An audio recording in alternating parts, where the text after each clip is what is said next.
Grafting is the combination of desirable wood, called scion wood, and a desirable rootstock through making cuts in both and allowing a callus bridge to form between the two different cambiums, resulting in a new grafted or built plant. To learn more about scions, rootstocks, and the proper way to harvest and care for both, refer to Terry Ettinger's Chapter 12 and 13 videos. There are nearly 40 different types of grafts due to many different situations, varying kinds of bark, different sizes of rootstocks and scion wood, etc. Today, we'll be focusing on how to do what's called a whip and tongue graft. The method of creating a whip and tongue graft breaks nearly every single rule that I've learned about knife safety.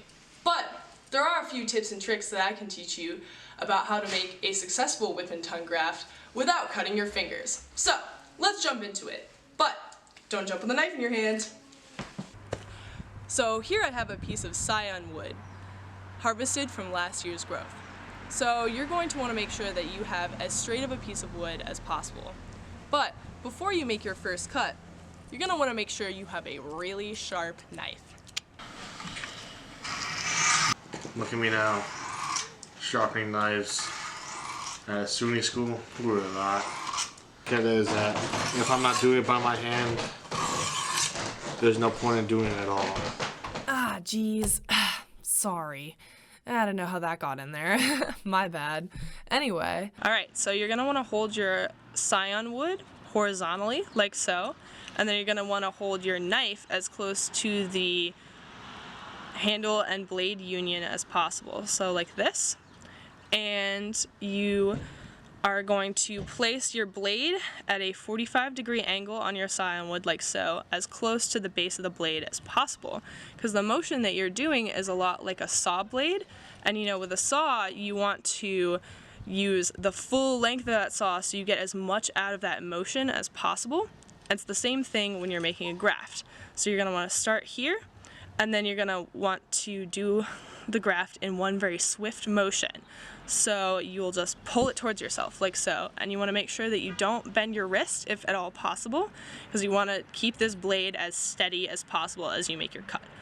So I'll show you how to make the graft. And there we go! So here we're gonna make the tongue portion of the whip and tongue graft. So you're gonna hold your scion wood with the whip resting on your pointer finger, and you're gonna make an incision about 1/3 of the way from the top, right here in the cambium.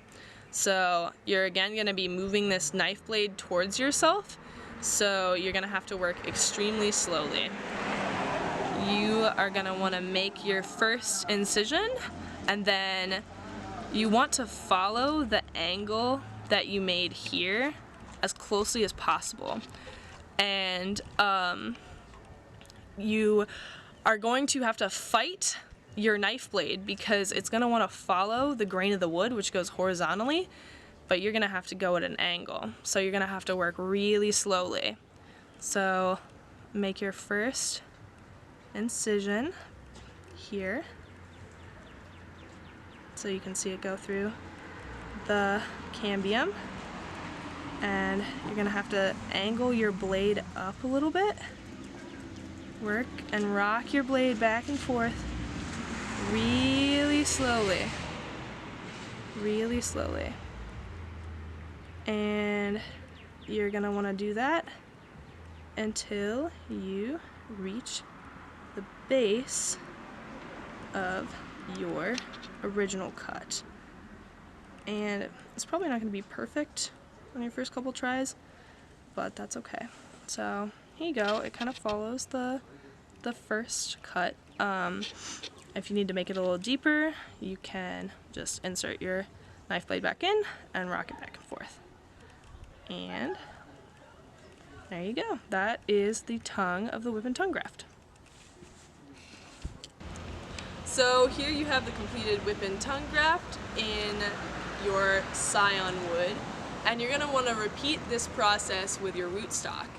Now, grafting is really difficult, and it's taken me nearly 40 tries to get the built plant that I have now. So I would recommend starting as close to the top of the rootstock as possible to make your cuts.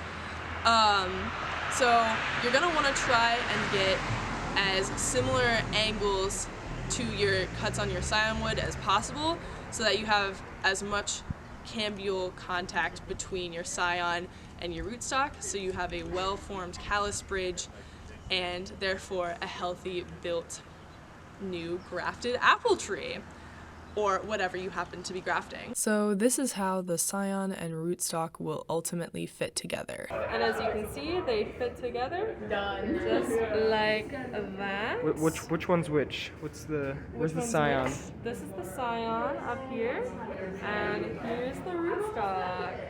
There you go. Yeah, Sick. and there's the graft union. Look at that, and it holds together Perfectly. perfectly.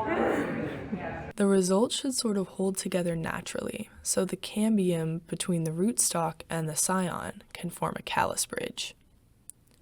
Wrap your graft union in parafilm, then cut off the top, leaving a few buds, so not too much energy is wasted by the underdeveloped rootstock.